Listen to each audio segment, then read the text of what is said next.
Welcome to the spagirlspodcast, the self-publishing podcast for authors. You're in the right place for the best writing, marketing, and publishing advice, plus interviews with industry experts and best-selling authors. I'm Cheryl Phipps. I'm Shah Barrett. I'm Wendy Valla. And I'm Trudy J. And this week we have Sarah Cannon. Yay! We're all happy, but Shah's ecstatic. I'm Yeah, it's going to be I'm fun. so excited to be here. Yeah, thank you. Yeah. Welcome. Shah's going to be fangirling the entire interview. Yeah. I'm going to dial it back because Keep a lid on her. keep a little on Yeah. it. Yeah. Awesome. So I'm going to read the bio for Sarah in case you have no idea who she is. And then we're going to get into a discussion on organisation and planning for authors with a little bit, hopefully, about Sarah's journey into publishing and self-publishing. But first, the bio. Amazon top 100 best-selling author Sarah Cannon writes magical contemporary fantasy novels with both teen and college-age characters and lots of twists you'll never see coming. With over 1 million books sold, Sarah loves writing witchy books and connecting with fans. She's also known for her popular YouTube channel Heartbreathings, which has almost 65,000 subscribers and is where she helps authors organise and plan their writing career. Plus, as if that wasn't enough to keep her time going, she has 2 courses, one HB90 and the other Publish and Thrive. Welcome to the spa. Thank you so much. I've been listening to you guys for a while, so I'm very excited to actually be here. Thank you so much. Awesome. thank you. Awesome. We're excited. Mhm. It is. It's going to be great. So just to start, can you just give us your journey, how you got into writing and self-publishing, just and we'll go from there. Yeah. Oh my gosh. I think so for so many of us authors, the journey starts all the way back when we were little, right?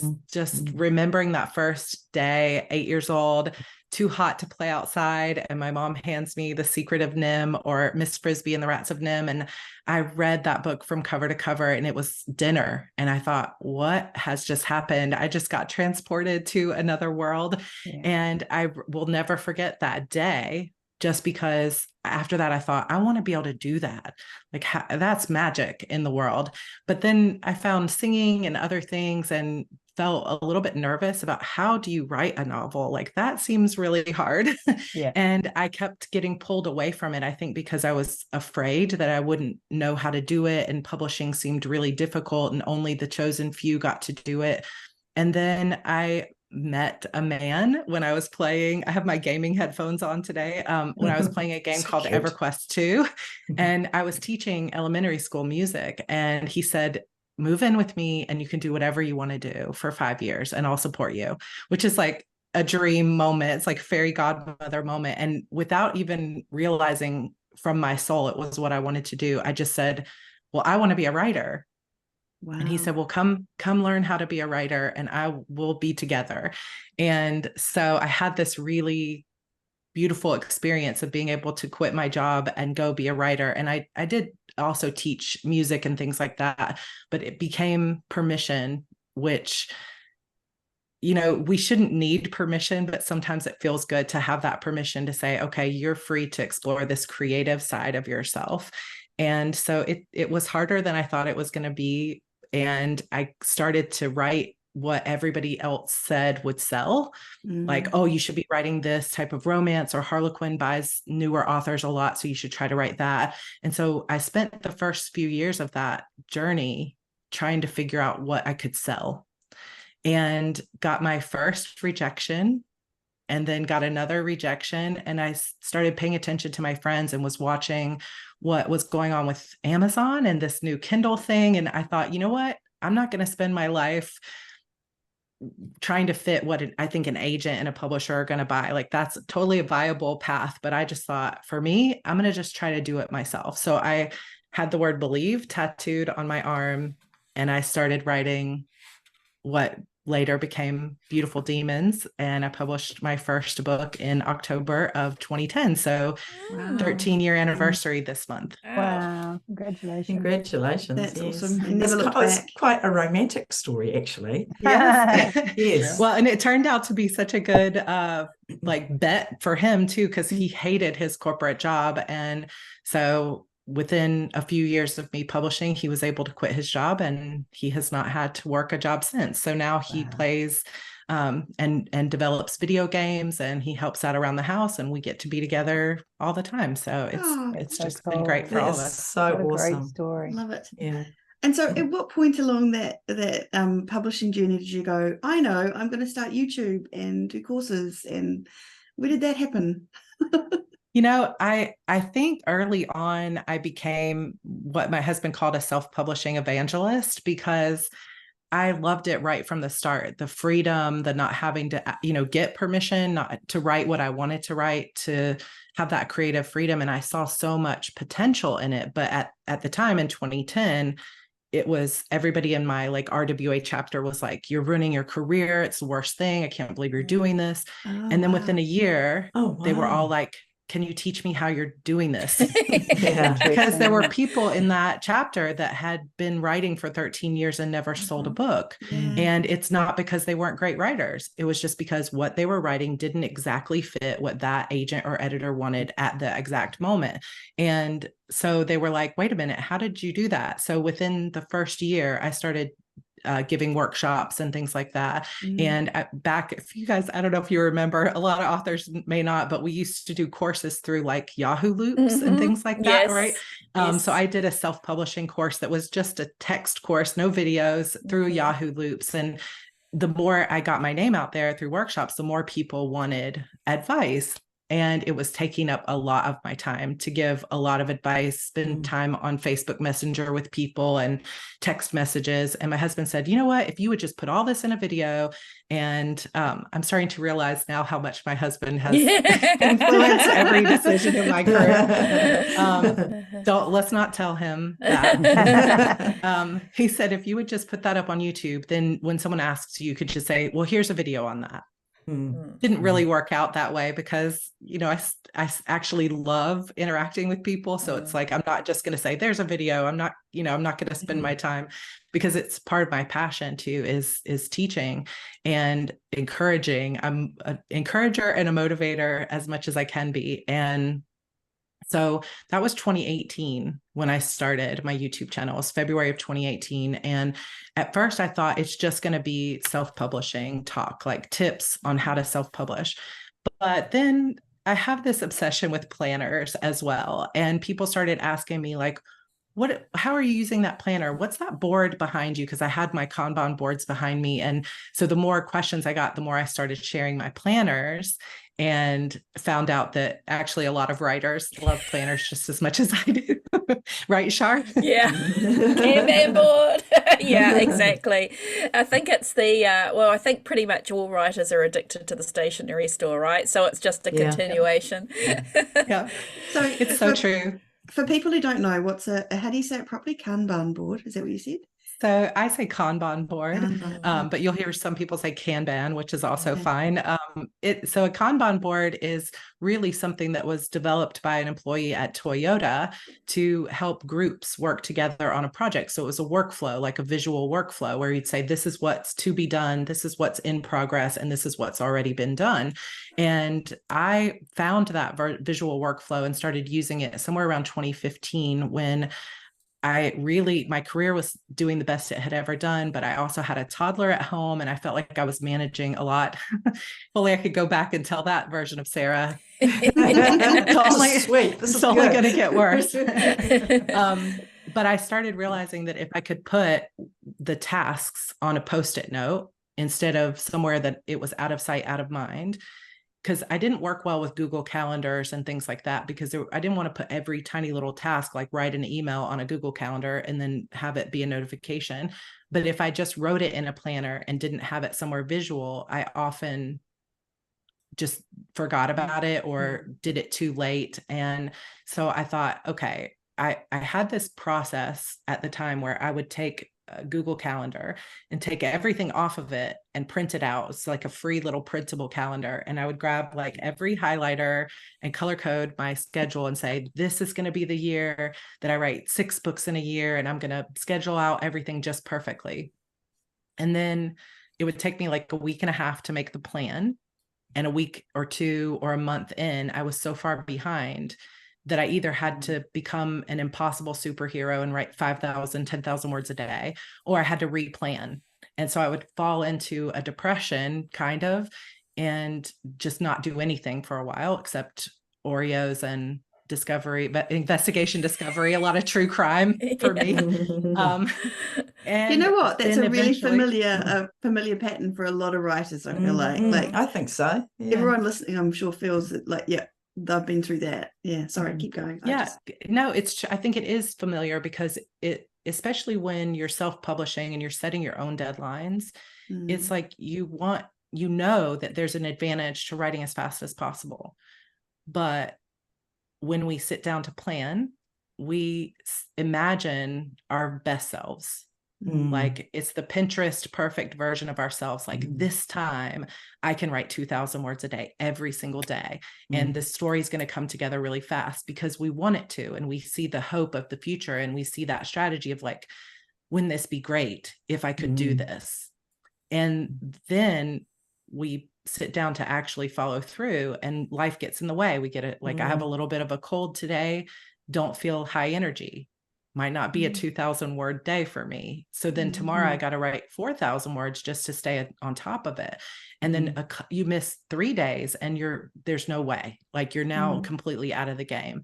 And I couldn't quite figure out how to solve that problem for myself, because the more I got behind and the more stressed I got, the less I could perform. And so the more comfort I got out of the planning process, because there felt like there was hope in the planning, but then the actual doing, I felt like I was constantly a disappointment to myself. And then that turned into constantly a disappointment to my fans or to my family or, whatever. And so I started thinking, I'm either going to spend the rest of my life in this cycle and hating that I chose this career, or I've got to find a solution. And that's when I discovered really planners, which brought me so much joy. And the Kanban board method, where you can say, here's everything I need to get done. It doesn't necessarily have to happen on a specific schedule, but these are the tasks. And so when I have an off day, I could just pick the easiest tasks on that list and still be moving forward. I can just say, okay, well, I can just do this couple of emails that need to be done, or I can fiddle around with my Pinterest board and make my vision for this character. And that'll be fun. And it'll give me a little bit of joy. And then tomorrow I can write my 2,000 words. And taking that pressure off myself allowed me to not only get more done, but to be more joyful in the process and stop beating myself up, because I could literally see on my wall that I was doing stuff and give myself credit for that. So I sort of broke that cycle for myself. That's awesome. Wow. And I think so often we think about what we haven't done and we focus on that. It's a little bit like focusing on the negative reviews. You can have 1 or 2 of those and 100 positive, but it's those two that stick in your brain. And with the Kanban, like, I haven't taken off my Q3 yet, but that's all I've done. And I can't remember half of them. Whereas if I hadn't have had that, I would have thought, oh man, that, because I had a lot of life happened in the last quarter, and it's very reassuring to know actually I did get that done. I didn't get all of it, but I got that much done. And I think that's the visual is so important. And also, who doesn't love taking a sticky note off and moving it along? It's a visceral pleasure. It's a good win that doesn't involve Oreos or true crime. Not that there's anything wrong with those, but it's too much of a good thing. Yeah, that's a really interesting point that Shah's kind of, and you said it as well. There's hope in planning, and Shah's talking about the mental, the visceral reward, pleasure, and the Can you talk about that a little bit, because it seems like there's a lot involved. It's just kind of getting your head around doing it. It's not necessarily, like when you fall behind, it's actually it's your head that kind of stops you from keeping going because you feel like you're so far behind. Can you talk about that a little bit? Like, how do we stop ourselves almost? So I think, okay, good. Because I think I can work this into something I really, really wanted to talk about today, because this is perfect. Like, here's what I think plagues so many of us is that we want to plan, we want to get control of this massive to-do list, and we want to try to organize it and check things off and get it done because we can see that down the road, here's the future I'll have. I'll make more money, I'll be more established, I'll have accomplished all these things. And then we make the plan. But even when we create a beautiful plan, the more we get done, the more there is to do.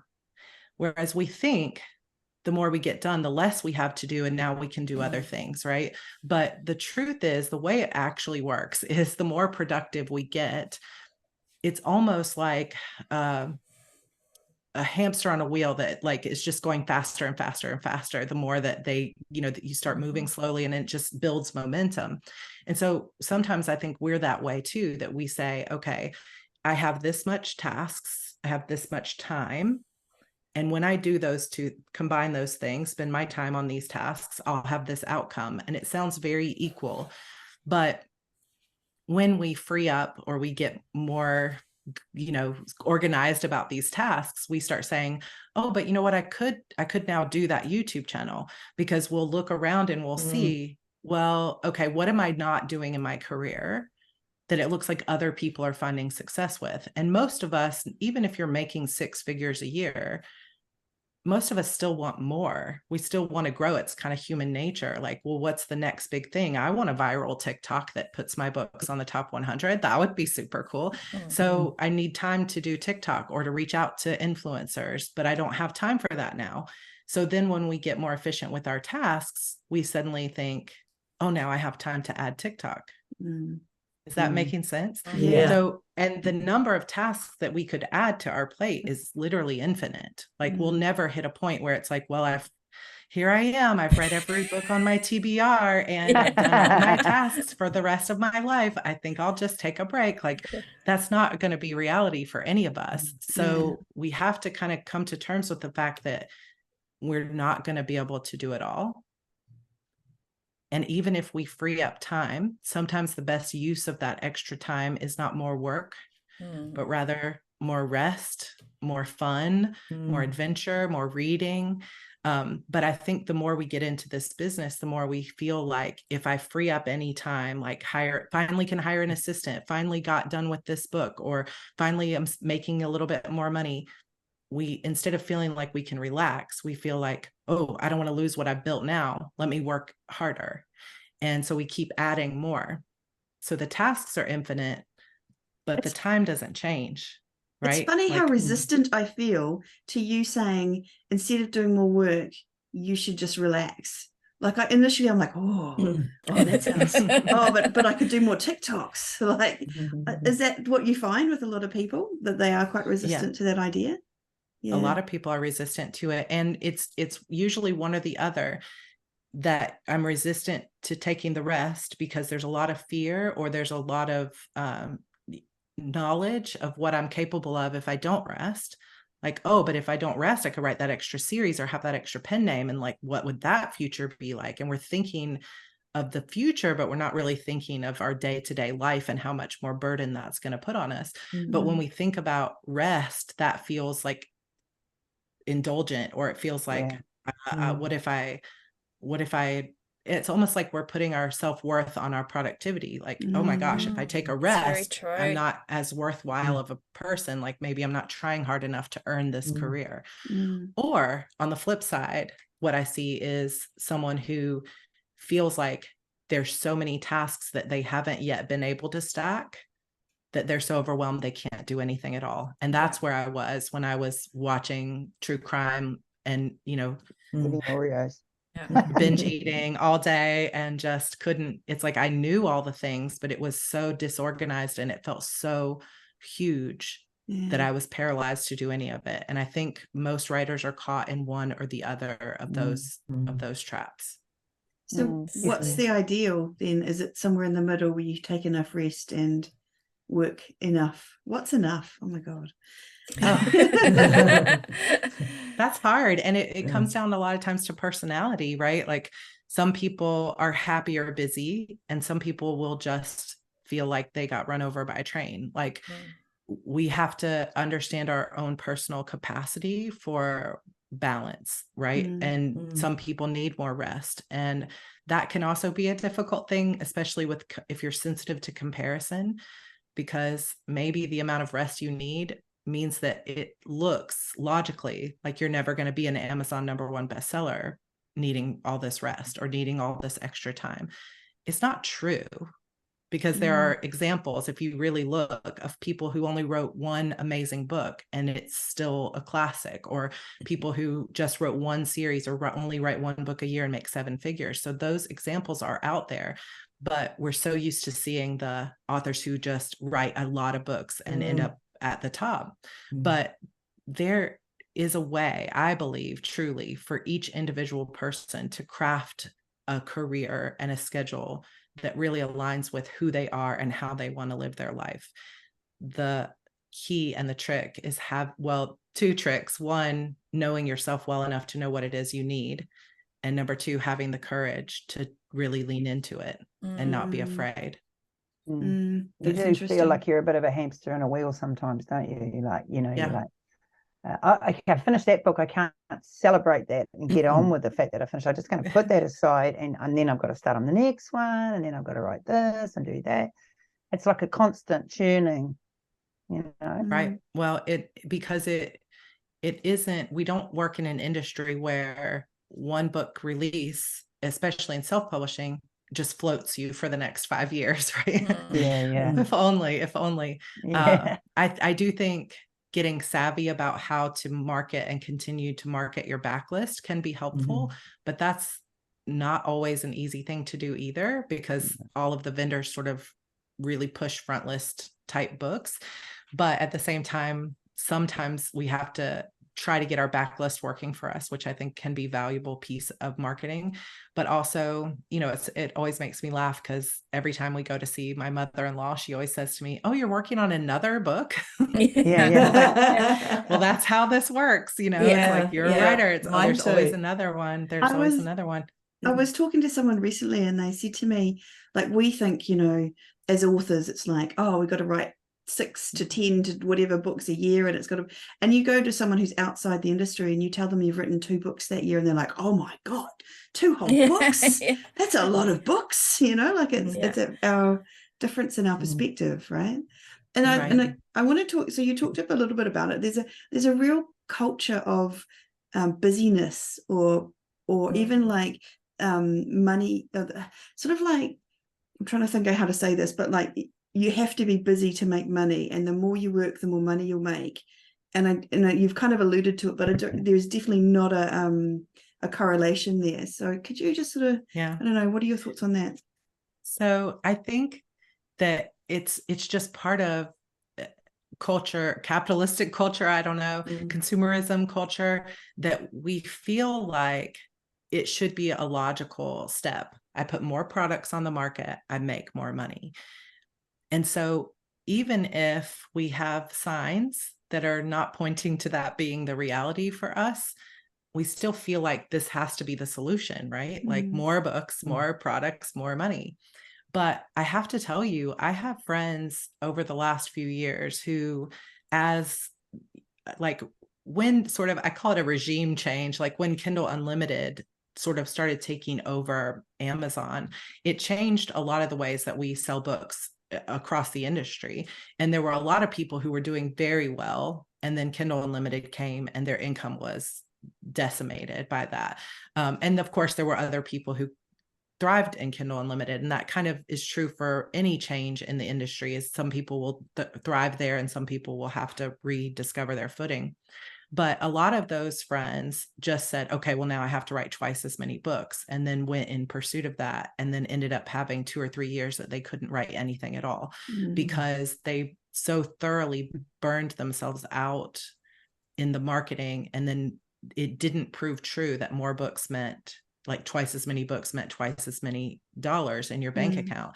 And so that lack of getting the outcome that they desired while putting in twice as much work just was very, very difficult on a soul deep level, not just like, oh, this was hard work. Like, heart shattering kind of place. And I think it feels almost like a betrayal, because you say, wait a minute, I'm doing the work. Why can't I put in a penny and get a penny out? Like, why is this, or 2 pennies out? Why isn't this working?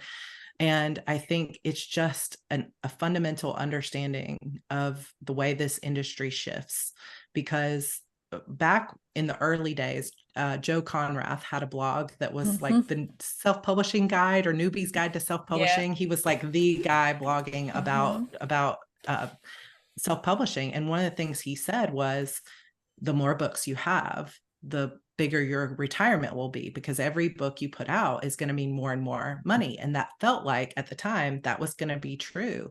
And then I think a lot of us that started in the early days that saw that trajectory of up and up and up were just very disillusioned and heartbroken when it turned out that the more writers enter the industry. I don't mean to say that we're competing against each other, but it's just the more choice there is for readers. Sometimes the more some people are going to have to, front list. And it also affects how the, vendors work and what they shift in their algorithms, or how they sell books and how they promote books.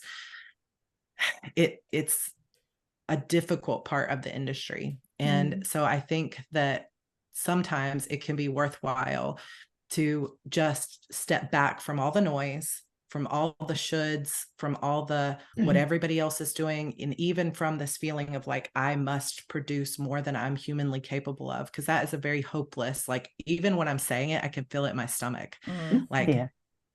I cannot force myself to write more than I'm capable of. And especially like, Shar, I think you said something like life has been lifing like this last quarter, right?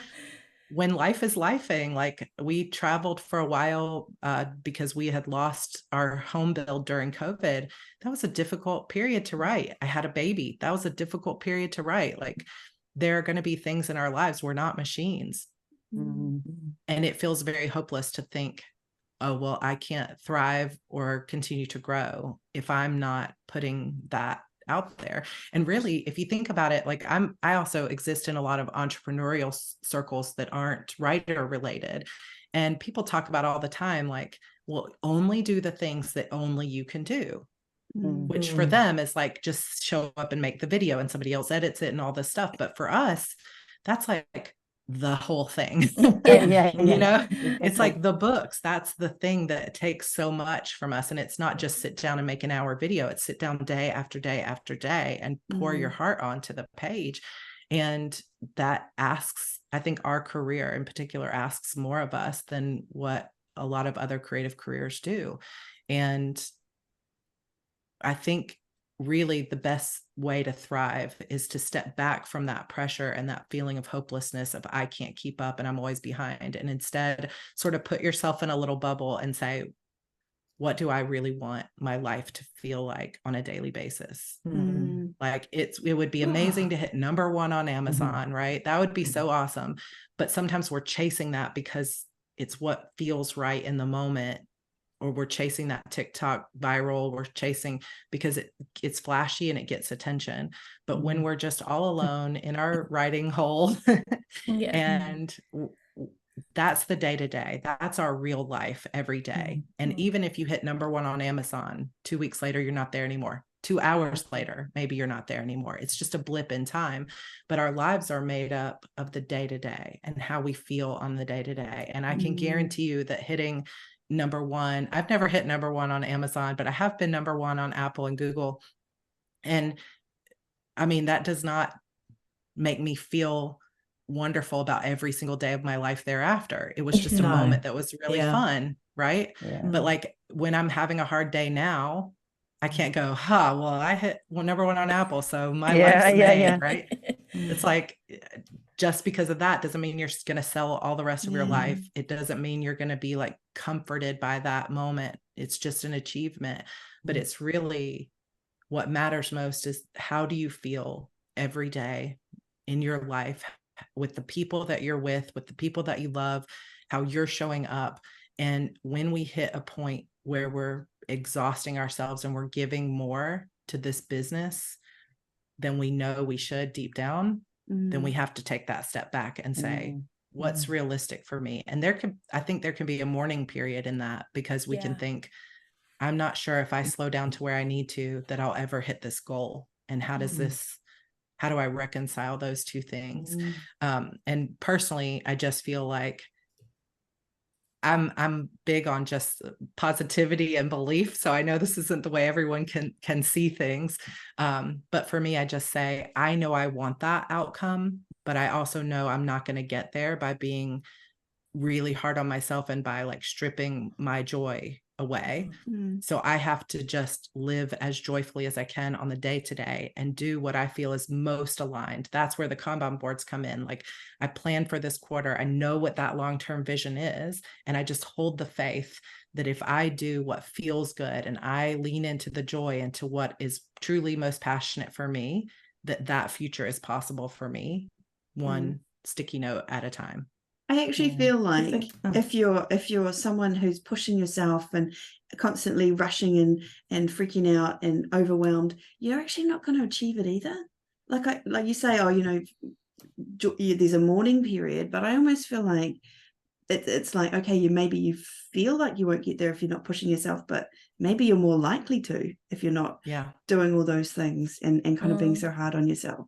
Like, it's almost it's kind of the opposite of what maybe you're thinking originally. Sorry, Cher. I just wanted to say, do you think that some of this is coming from a place of fear, like of not getting to where you should be because of all the people you talk to, and they're saying do this and do that, and you're like, well, if I don't try it, I won't know. So I'm letting myself down, and I'm not going to get to where I should be, or where other people tell me I should be. I think you're 100% right there. And that is part of, like, we're in this industry together, and we have our friends and our groups, and then we have the bigger groups and the podcasts and, all these things that are amazing because we have such a great community.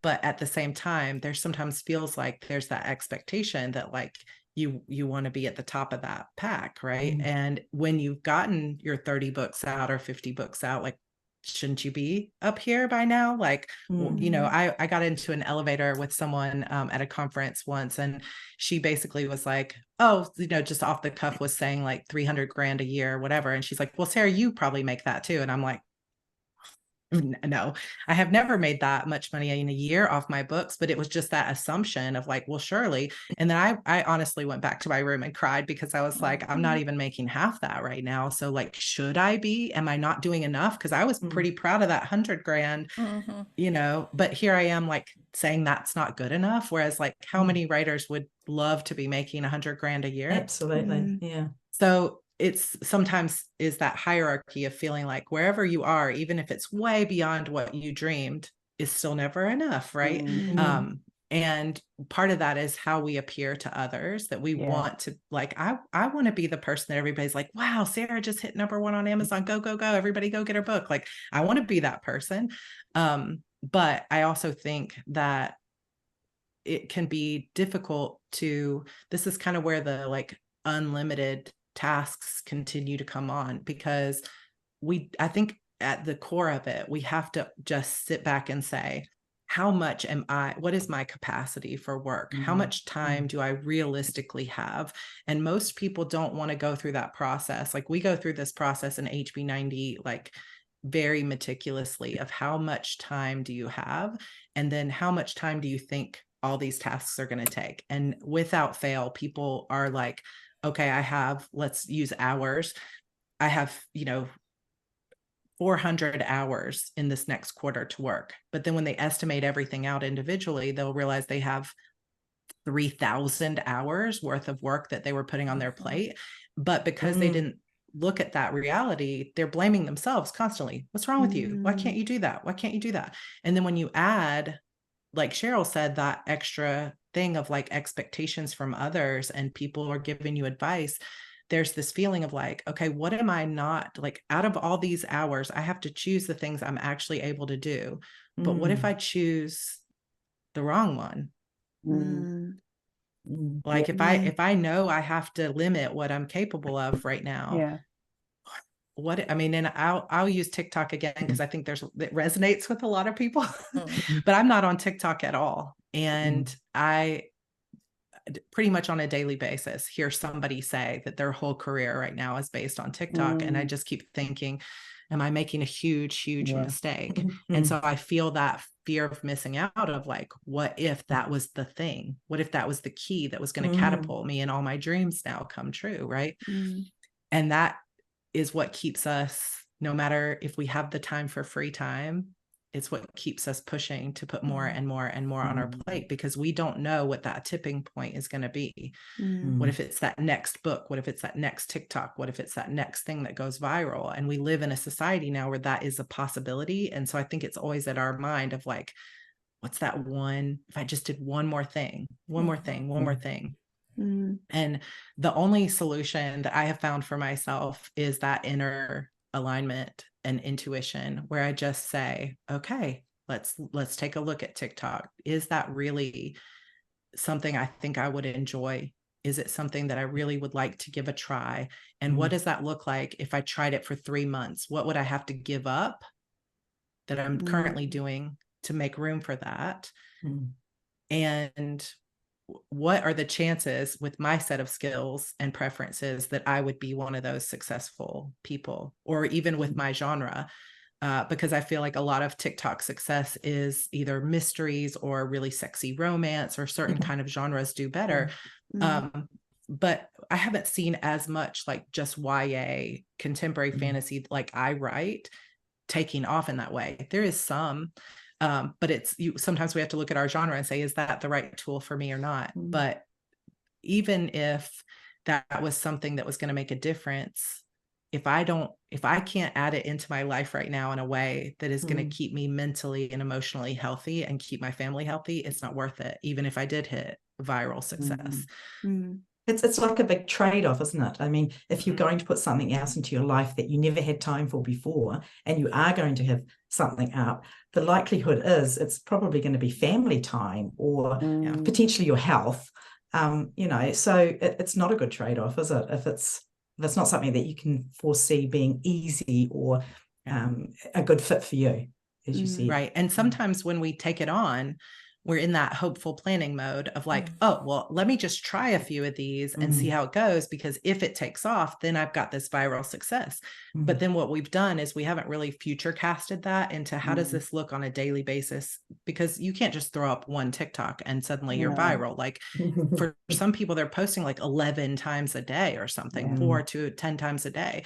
And each one takes them 30 minutes to make or something, and I'm just like, that could be to find the level of success some of those people are finding. You might need to carve out 3 hours a day, or at least 30 minutes a day, like minimum 30 minutes a day. And also, more than just that, using the creative part of your brain to figure out what to put on there, which now maybe you're taking away a little bit of that executive creative function for your books, right? So it is a trade-off. And for some people, it's just super, super easy. And for some of us, it's really difficult. I'm sure you can tell just from listening to me over the last minutes, I am not a short form person. Like I try to make a 10-minute YouTube video and I cannot do it. I cannot get. For me, it's like, if you do too many things, you're only doing them half well. That was like, I tried TikTok. I did it for 3 months or whatever, and it just drained me, to be honest with you. But I never saw really any results. And I was just like, well, I'm doing this, but I'm on Facebook and Insta, and the writing was getting, and once I got rid of it, like, I think focusing on doing your strength well is better than doing a whole lot of things that you're not strong and good at. And that seems to have worked a lot better for me. Yeah, I agree. Do you find that with people coming into your courses and via the YouTube channel, that people kind of overestimate what they can do? Like you talked about the 3,000 hours and the 400, or how long things will take. Like they think, just TikTok will be 5 minutes a day, it'll be fine. Like, is that? Yeah. It's a real problem. And especially I feel like there are a lot of authors who have ADHD as well. And I think that especially for someone who has ADHD, it can be really difficult to have a sense of how long something will take. So we do actually go through that process. Trudy's feeling seen. So we go through the process in the course, but this is something that becomes like a foundational core value for me as a teacher, is making sure everybody understands that not every piece is going to work for you. And so sometimes we have to find ways to sort of go about it. So one thing that I will tell some of my students who have ADHD is, because it's difficult to estimate and get an idea of how long something takes, it's sometimes better to reverse engineer and say, okay, I'm going to sit down and make a TikTok and I'm going to time it. And then do that 2 or 3 times and say, and you could guess, make a game out of it.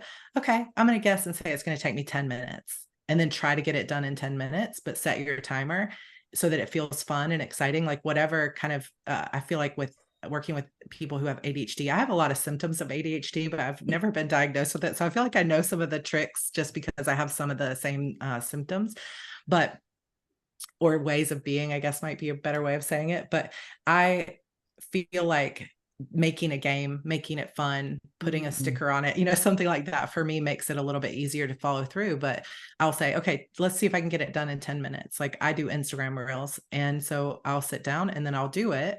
And I'll be like, well, that actually took me 15. And then I'll do it again tomorrow and see if, okay, let's set the timer for 15 and see if I can get it done in 15. Well, today it took me maybe 17. So then I get an average over the course of a week. And sometimes that's an easier way to go about it for some people, rather than just future kind of estimating, which can feel very nebulous and like, I have no idea, which is fine for a task like that. But when it comes to how long does it take you to write a novel, that is much more difficult. And so with things like that, sometimes what I recommend is more of a game board strategy, which I know we don't really have time to fully get into, but the idea of a game board strategy is, instead of putting a time limit on stuff, like saying this book has to be done by the end of this quarter, we just say, here's the order of steps I'm going to do. First, I'm going to outline Act 1, then I'm going to outline Act 2, and then I'm going to, start writing, and I'm going to write 2 hours every day until this is done, and not put a restriction on, I'm going to write 2,000 words a day. And I'm not putting a restriction that this book has to be done by November 1st, but instead I'm just saying I dedicate myself to this amount of time per day, as often as I can realistically do it. And I'm not going to beat myself up if I miss a day, or I have a fill-in like low energy task I can do on days where I can't write. But I'm going to let things be like dominoes that fall over. So I say, okay, when Act 2 is done plotting, I start the rough draft. And then when the rough draft is done, or when I'm halfway through the rough draft, I contact my cover artist. So this way it's less time pressure and more where you can make it a game. Like, oh, if I can get to this point, then I can get my cover.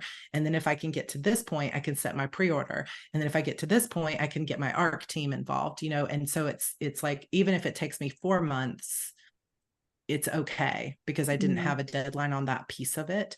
That can often be helpful too. Okay. So hopefully I forget what the original question was. I was just going to ask you about that though, with the pre-orders and all that sort of thing, like how would you go about doing that if you're not going to give yourself a specific deadline, but actually if you're going to gamify it like that, you do know when you get to do it, you just don't know the date. Yeah. Just don't know the date. Yeah. And it's like for different people, they might be comfortable setting up that pre-order at different stages. For some people, like once I start my rough draft, I'm ready to set the pre-order. But for me, that rough draft has to feel good. Like I know I'm within I know I've got the story figured out before I can set a pre-order, because it's too stressful for me to have to figure out more of the plot and potentially miss it. Because I have missed pre-orders in the past, and it was really difficult emotionally for me, because fans get very angry. I understand their anger. I'm not criticizing them, but it's just like, man, it felt like a real betrayal of my fans for me to do that, even though we are human and I should give myself grace. That was just really difficult for me. But it's knowing yourself and knowing what that process is for you. Because I know people that can set 3 pre-orders and they just hit every one of them, but I can't do that. So it's just sort of knowing which place you're in, and then creating for yourself, like, what is a realistic game board for me? At what point in my process am I ready to knock that domino over that says pre-orders ready, or do you want to do pre-orders at all? Some people might not want to do them at all. And I think that's part of the joy of realizing, once you free yourself up to realize, like, oh, I get to be the game master here. I get to like decide how to play this game.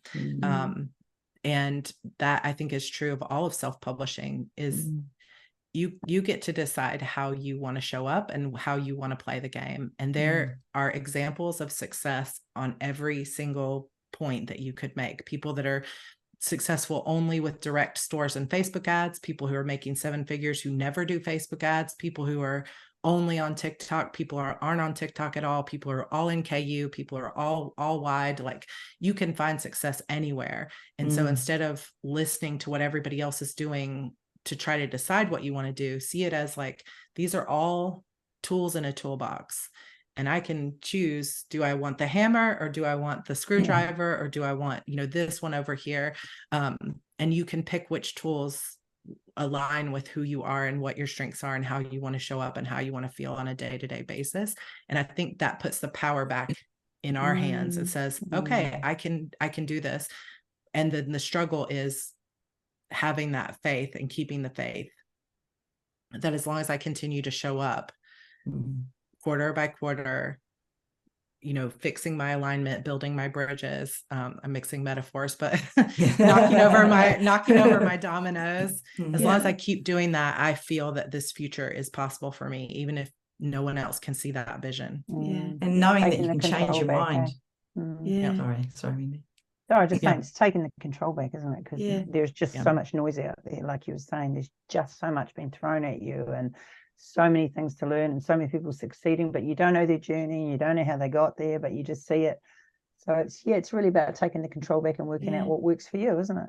Yeah, it is. And sorry, it's also sometimes, like you said, you don't know their journey. You see, maybe, like, you think about an iceberg and we see this little top percent, like we just saw the trajectory to the top, but we didn't know all the years of work they put into that beforehand, right? Or how much money they did spend on advertising, or who friends, or the specific circumstances of friends that helped push them to the top with their newsletters. Like, we don't always know the behind the scenes strategies there. So trying to replicate it isn't always a one-to-one kind of situation. And so we could really drive ourselves mad trying to replicate someone else's success, because there's so many tiny factors that go into that. We definitely get that in the podcast. Every week we talk to someone else, and no one is ever doing it the same way. No two people, like, to this day, 8 years later. I would like you to talk a bit more, because you mentioned it earlier, and it kind of in line with what you're just talking about, finding our own way and taking control. As I think, and I know I did this, but people get stuck on finding the right way. Like, there's 2 decisions, and one's the right decision and one's the wrong, and I don't know which is which, and I stay here and don't make decisions and don't go anywhere. So can you talk a little bit about that? Yeah, I think sometimes I call these crystal ball moments. So I feel like, part of my Publish and Thrive class, what I'm trying to do there is less focus on the specific tactics, like Facebook ads this or TikTok that, and say, here are the best practices that work for the majority of people. So some very base fundamental things that I think most of us need, which is understanding our genre or subgenre, understanding the type of book that we're writing so that we make sure we're meeting reader expectations, and of course still putting our own voice on it, but understanding how to best place that book in front of readers so that they can find the things that they're looking for, like matching yourself up with your ideal reader. Those are sort of fundamental things that we all need to know. And there are things you can do wrong there, like putting a young adult looking cover on a sexy romance that's not meant for young adults, like things like that. Those mismatches can keep us from finding our audience. So there, I think it's important to understand where's the right and where's the wrong, like how to edit your novel, how to get the fundamentals. But when we get into more advanced things like, should I be on TikTok or should I go with YouTube, or should I do direct sales or should I be in KU? Those kind of things, we could just spin and spin and spin and think, oh my gosh, which one is the one? And it's most of the time going to feel like, once we make a decision, that fear of what if I've made the wrong one? And then when we go down this path a certain way, most of us are not going to find instant number one success. And so there's always going to be in the back of our heads, I think for a lot of us, this fear of like kind of looking over our shoulder, like, oh, what if I had done that other one? And kind of like we touched on earlier, I think Wendy said it, it's like, but then you end up kind of halfway doing a bunch of different strategies and not really seeing the results. Cause like maybe you've listened to this podcast and you've gotten all those different strategies, but those people were like, I did this one. I did this one. And we're over here like, I'm going to try to do all 5 of these. So we're not really putting the magic into it, but the reason we do that, I mean, don't beat yourself up if that's been you, is because we don't know which one of those. It's like, spin the wheel, you know. And so I call these crystal ball moments that sometimes in our career, or a lot of times in this career, we're going to hit moments where we say, I have all the information about what's working. And I, short of someone showing up at my house right now and with a crystal ball that works, there's no way I can know which way is the right way. And so all I can do at this point, instead of just spinning my wheels or trying them both, is say, for this next 90 days, I'm going to go this way and go all in with this one and stop spending any energy, any attention to the other things. Just say, I'm going to go all in on TikTok. If I can repurpose that content easily, I will, but I'm not going to start a podcast. I'm not going to start a YouTube channel. I'm just going to do TikTok this 90 days and go all in on that strategy, learn everything you can about it and go all in, and then see how you feel about it. Like Wendy, you said you tried it, wasn't something that aligned. It made you feel drained, right? Yeah. I actually quite enjoyed the process of it and the making, but I had no results. So it was really just was no point in me continuing.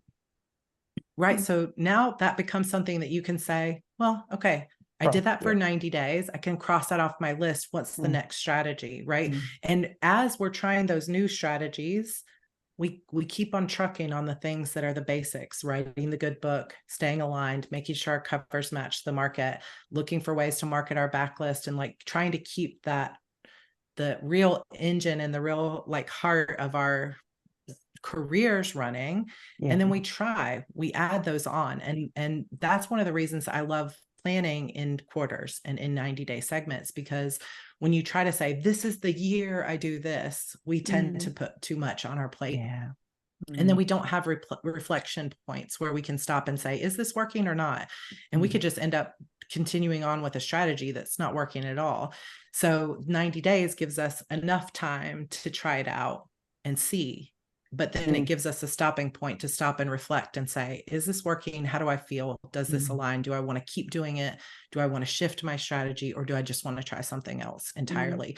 And I think if we can cultivate, if you're capable of cultivating an attitude of experimentation and making it fun, like for me, that always comes back. We were talking about kind of being students, right? Like stationery lovers and stuff. For me, it always comes back to that sort of fun, like giving myself a star, which I know sounds silly to some people, but for some of us, it's fun. It's like moving the sticky notes down, giving ourselves a little star, saying, okay, I said I was going to post reels for 90 days and see what happens. So I give myself a star for day 14, and then I keep going, and I pay attention and I make a game out of it, rather than putting this expectation on ourselves that like, if this fails, everything fails, or like, if this doesn't work, then I'm no good. Like, don't let the success or failure of that experiment mean anything about you as a person or you as a writer, but just make it a fun experiment. And eventually, if you can put that sort of fun in it instead of that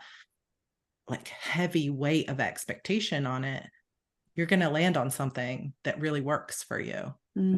Yeah. Wise words. Yeah. That's awesome. So true. I'm glad you said that about the 90 days. Actually, I was going to ask you about that. So that's awesome. So we're coming towards the end of our time together. So I just want to ask you if there's one piece of advice that you could give to authors out there about, I don't know, any of this kind of getting organized, planning kind of things. What would it be? What was your final words?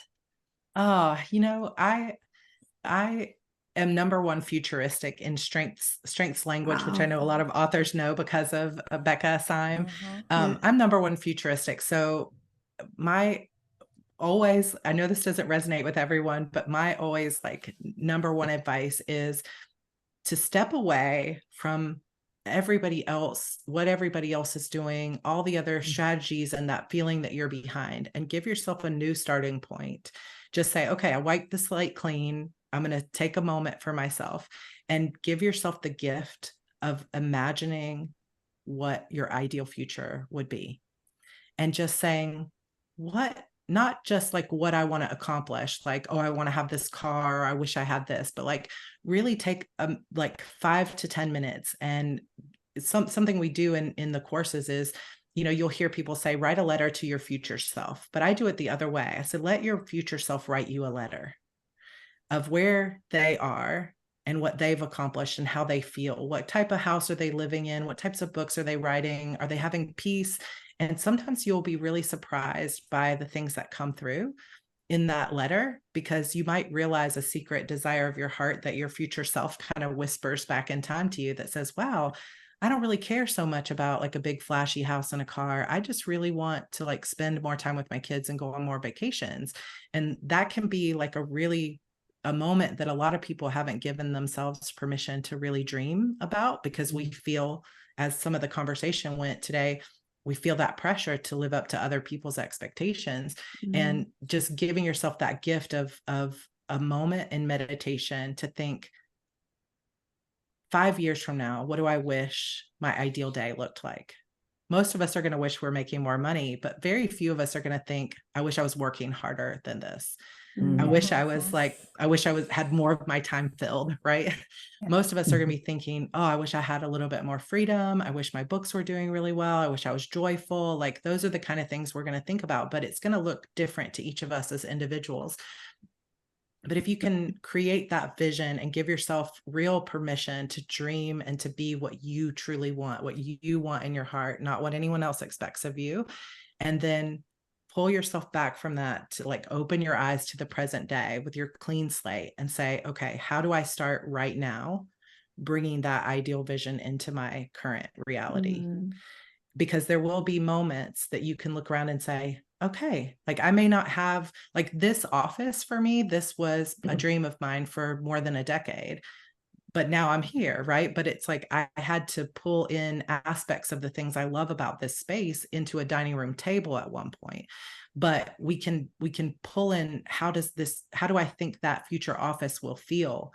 How do I think it will feel to have a house full of kids? Or how do I think it will feel to have a career where I'm connecting? Like, community has always been a core value for me. So how will that feel? And how can I get started on that right now and let go of all the things that no longer align for me? And give yourself that permission and be brave enough to say, I'm not going to live my life pushing myself to limits that are unhealthy for me, just out of fear that I'm never going to be who I was meant to be. Because the only way to get to who you were meant to be is to align yourself with that. And it's not going to be from working yourself to death. It's going to be from following your heart, following the things that you were most passionate about, and really having the courage to say no to the things that aren't for you. Oh my God. Oh, you're awesome. I love you.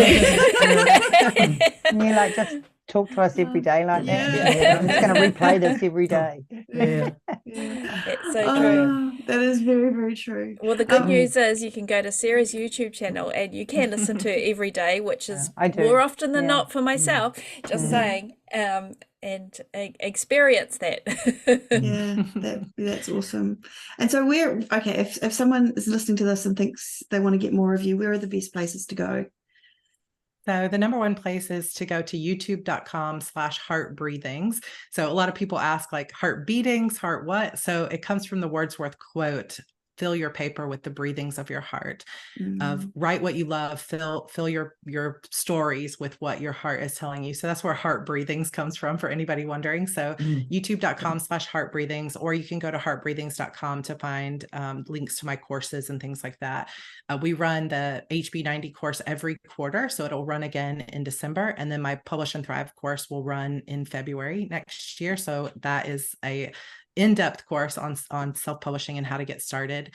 And then if you're interested in reading my books, if you like young adult contemporary fantasy, portal fantasies, and witches, then you can go to sarahcannon.com. And my name is spelled with 2 R's and no H. So it's SARRA. CANNON. And I just had my website over there redone, and it's beautiful. So go take a look. We're going to go and have a look.